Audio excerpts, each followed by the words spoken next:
Alright, people, we are here for the start of the Battle Hub Draft League, the long-awaited Battle Hub Draft League. I've been waiting for home to come out for this to start, just so that we could know all the mons and all the moves and everything that we would have, and that way we could get everything genned or draft the teams, and then shortly after be able to gen. So, I mean, I know that there's probably some people that might have actually tried to go and breed and EV train their mons. You know me, I love to breed and EV train, but just like in the Skyplayer League, I'm not doing that for this. I don't have the time for that. I already bred all the mons in the game. I'm not doing it again every single week. But once again, captain of the Demewlition for us, as with all my draft leagues. So let's see what we got here. So for this league, you got 110 points. Pretty standard. Getting 9 to 11 Pokemon. The points range from 17 to 1. You can pick up to 3 Terra Captains, so it's kind of similar to, I know the draft league that I was just watching Pokémon, you had a Terra Captain, only one. This time you can pick up to 3, so this is freaking sweet. The fact that we can just pick 3 of them, and if you brought all 3 of them, then they don't potentially know which one you're going to Terra. And basically the sum of the points that they're worth in the draft can exceed 23. So if you can pick a bunch of low ones, then you can have up to 3 of them. And of course, the mons that are 14 plus are ineligible to terrestrialize, so that prevents something like Regieleki from being absolutely busted in draft. As we saw, just quick ban to OU, the fastest quick ban ever. So, but then you're still allowed to use it in the draft. So I really like that. I think that's a pretty good compromise. Whoever came up with that, very ingenious strat. So in terms of the actual draft itself, I think I was number 11, I believe. So obviously the best spots to be, I mean, number 1, if you're the first person in the draft, then you just get to pick the cream of the crop, whatever you want, and then build your team around that. It's not perfectly ideal because then you don't get to pick again until the very end, but at least you get your first mon, and then when it snakes back around, you get to pick 2 right then and there. So first and last are the best places to be. I was number 11, so I got a little bit of the effect of I got to, you know, at that tail end, there was a couple of us that we would pick right one after the other. So I knew that if it got to them, then I could hurry up and pick it. I rarely ever got, actually, I got a couple of my good options picked early on, but thankfully I had alternatives, so I was able to work it out. My goal going into this, I was like, because based on the Skyplayer League, I basically brought the same team every single time. There wasn't any variety. It was a good, solid team, not gonna lie. I mean, Howlucha and DD, nothing wrong with that. But I just felt like, you know, they're good. It's so predictable. If I go in with the mindset that I'm gonna either go with a terrain team, or a weather team, or a trick room team, or some type of team. So instead of doing that, I decided to try out. I'm gonna try to optimize the team to have one of every single type in all 18 types between my 11 Pokemon. So that was my plan going in. I wanted to get every single type, so that way I could be able to optimize the team depending on who I'm facing. So that was my plan. And like I said, number 11, not a great spot, but not the worst spot. So the first Pokemon that I chose was Dragapult. So at this point, 17 points, as you saw, is the highest number. So we're talking Chi-Yu, Chien-Pao, Palafin, Urshifu Single Strike. Of course, at that point, all of them would have been gone. But I had already staked out Dragapult before it even started, because I knew all those were going to be gone. But I was like, you know, people might overlook Dragapult, and I really liked having Dragapult on the team, just because it can really function as a, you never know what it's going to be. It can't Terra, obviously, but it can still be a nice solid physical or special attack. I can run Choice Specs, I can run Choice Band, I can run Dragon Dance, I can run Screens if I wanted to, you know. Lots of options, Specs, Life Orb, all types of stuff. So that was my pick going in, and I was able to get it. 17 points is a lot, but you know, there's going to be plenty of others down the line. And having that Dragon and Ghost typing is pretty good, especially with the lack of fairy types. I mean, at least in OU right now. But there's obviously going to be a lot of other fairy types, so probably pressuring other people to try to pick fairies, but having that solid ghost typing, and the best part of it is the speed tier. The only thing that really outspeeds this is like Hisui and Electrode, and even then I can just plan around it. So yeah, that was the first pick. Then we have Ting Lu. I'm like, well, let me try to cover some of my weaknesses. Oh, I don't know why it went back, my bad. Let me try to cover some of my weaknesses. Get that, what's it called? Sorry. Resist Dark, Resist Ghost. Still weak to Fairy, so I gotta try to get some Fairy. Also weak to Ice, but at least in this case, is there anything else that it did? I want to say that there was, but I don't think so. But the biggest thing here is it also gets Stealth Rocks and Spikes, and I can Ruinate, I can go for EQ. Always good to have a ground type on your team, so we're racking up the immunities. I'm immune to Normal, Fighting, Psychic, and Electric, so that's great. And of course, Ting Lu can function as both a Spadef and defensive wall. There's basically no knocking this thing out. When I saw this thing was available, I was like, I need that as a nice solid defensive option. So that's Ting Lu. And number 3 we have Enamorous. I saw this was still available and I really wanted to go for it. I don't know why it keeps going back and forth. I really wanted to go for Enamorous because Contrary is one of my favorite abilities. And I saw it had it. I mean, I knew it had it for a long time, but I really wanted to start using some of the newer mods because at this point I'm using, well, Ting Lu's Gen 8, but you know what I mean. I'm not really using any of the new Pokemon home mods, so I wanted to at least get one of them on the team from the Hisui region. And this will give me now not only a dragon immunity, but also a ground immunity. So we're really racking up the immunities here.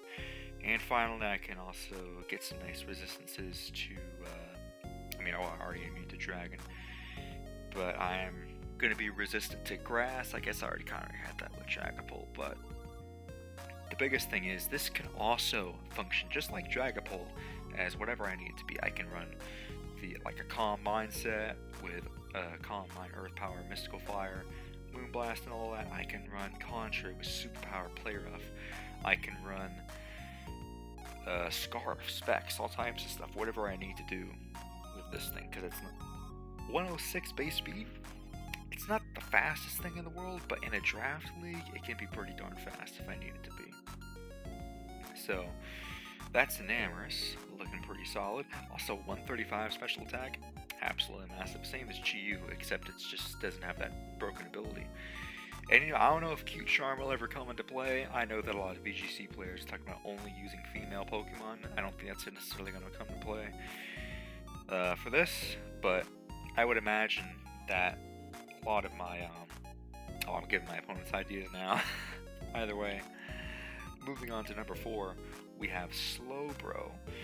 So looking at the team, I initially wanted to actually get, in fact, I even think that before I picked out Enamorous, I think my Glow King option, I wanted to have Galarian Slowking for the option of being able to Chilly Reception out and have some momentum based off of that.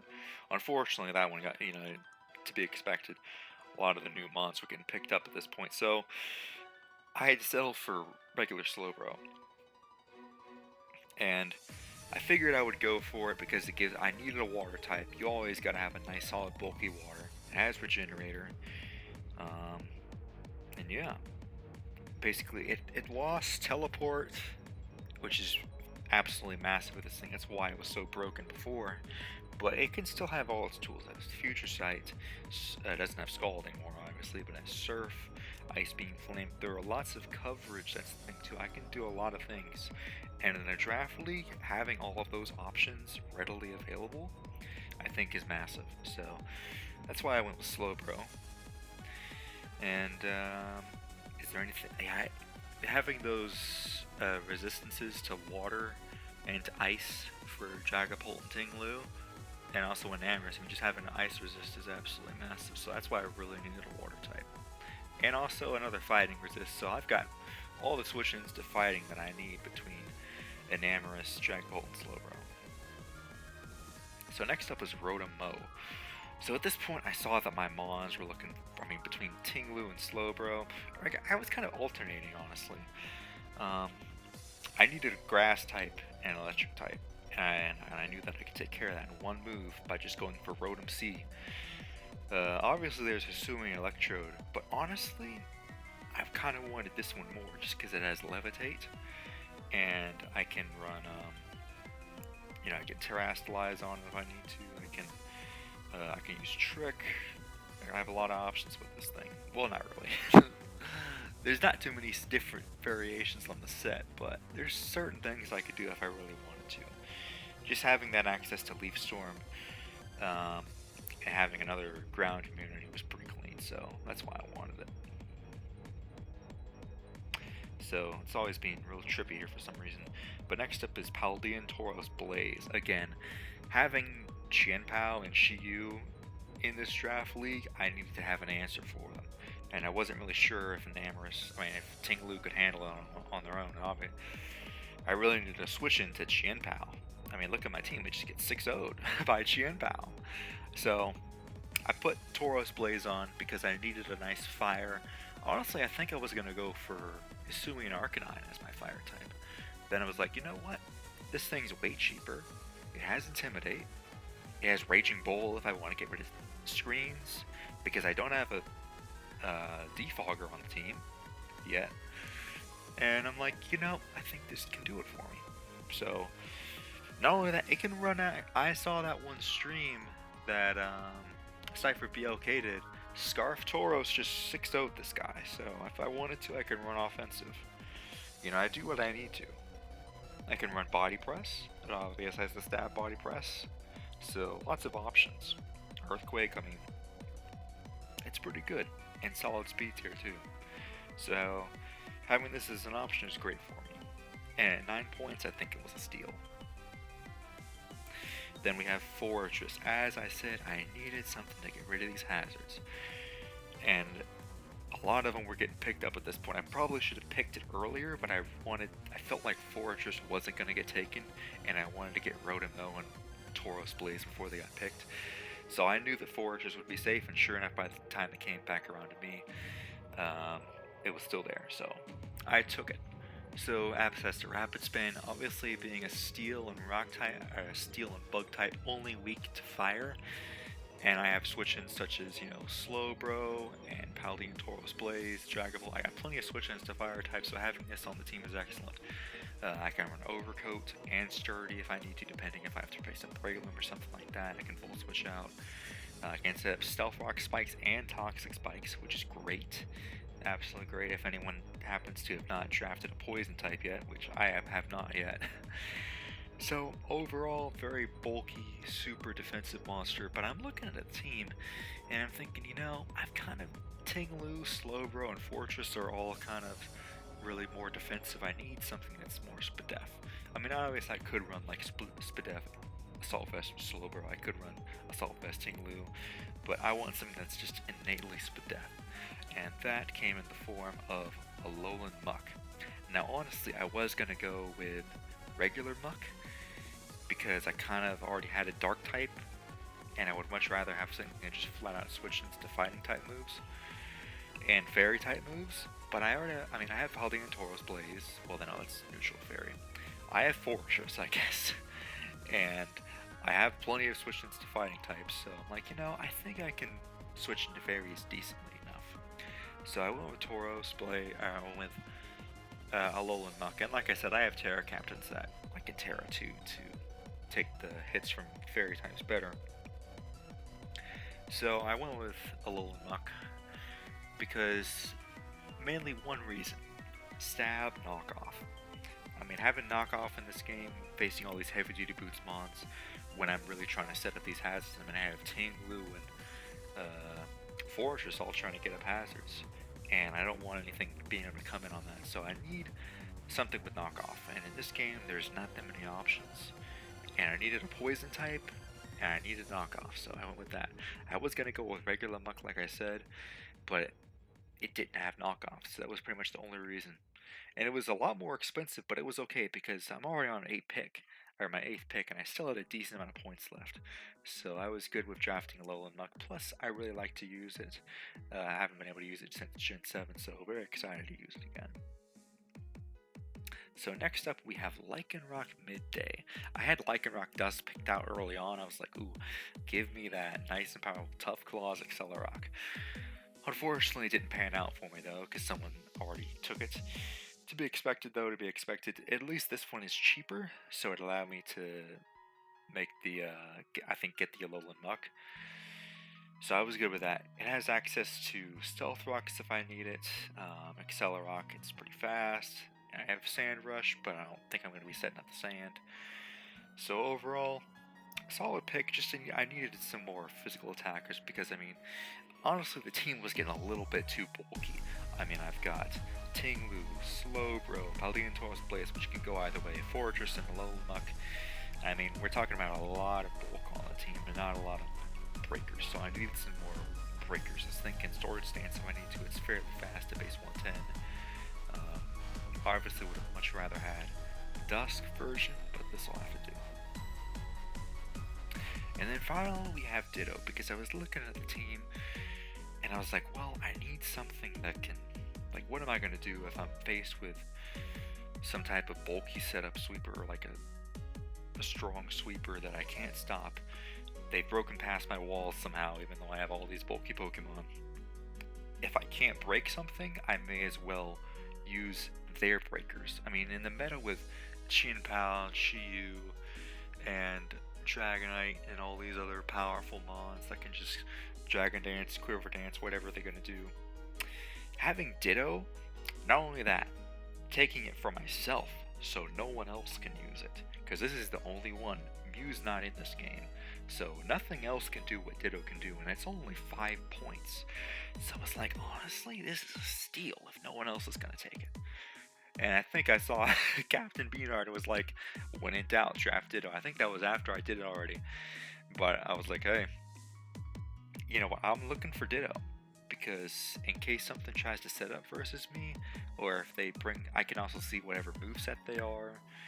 It basically prevents anything. And also probably, what's the word I'm looking for? It disencourages my opponent from setting up versus me, because they know that if they do, I can just go out into Ditto. It might also force them to get more creative, which is always good for the battle. So overall, having Ditto on the team, especially because it's a failed Mew clone, and Mew is the symbol of the team, Ditto is basically because Mew's not in the, wasn't available in the draft, otherwise I for sure would have drafted it. I guess it makes sense because Mew's a mythical Pokemon, and some people might be trying to legitimately get all their Mons, and having that there kind of would have made it very difficult. So, moving on to, unfortunately I didn't feel like putting number 11 back on all the different slides, but we have Articuno here, who is number 11, because I was like, well, I need an Ice type. If you guys remember, I said I wanted to get one of every single type, and I never got an Ice type. I'm not gonna lie, I really wanted Cryogonal, but it got taken, and I think I could have gotten it earlier and secured it, but I felt kind of bad because I already had a Rapid Spinner, and I didn't want to take away from anyone else that might really need it.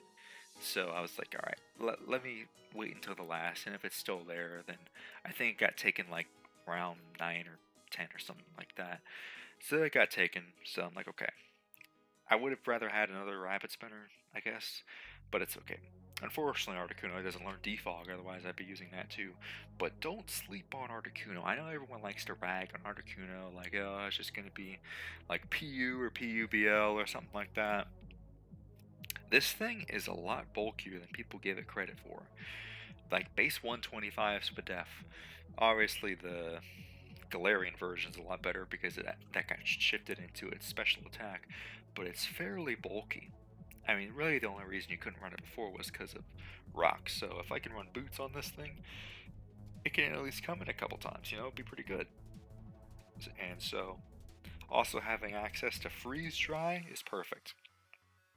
If I have to face something like a Gastrodon or a Quagsire, and I need to be able to hit different things, Oh, with freeze dry, then that's excellent for me.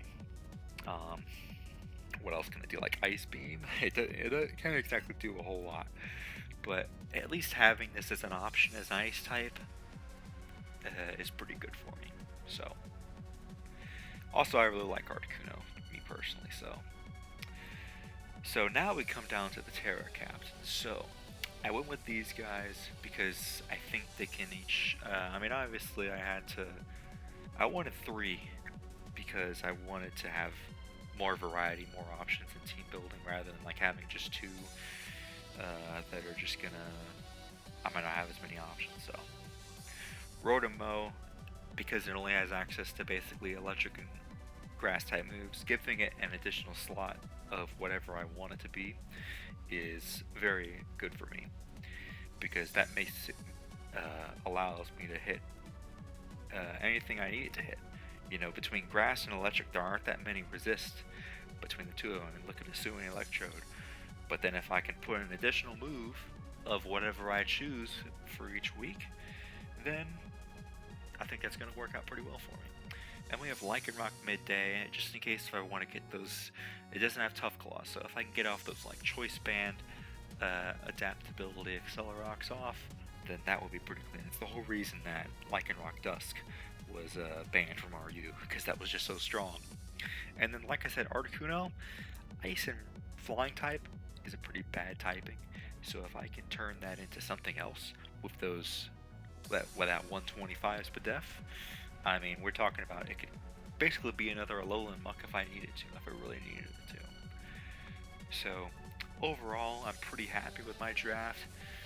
I could have wished for a couple of other mons, maybe, but I think this is going to give me enough tools to work with, where if I really sit down, that's the thing, I have to really sit down and make sure I work out the best team each week, because I feel like I kind of neglected that in my last draft league, so that led to me not being as prepared.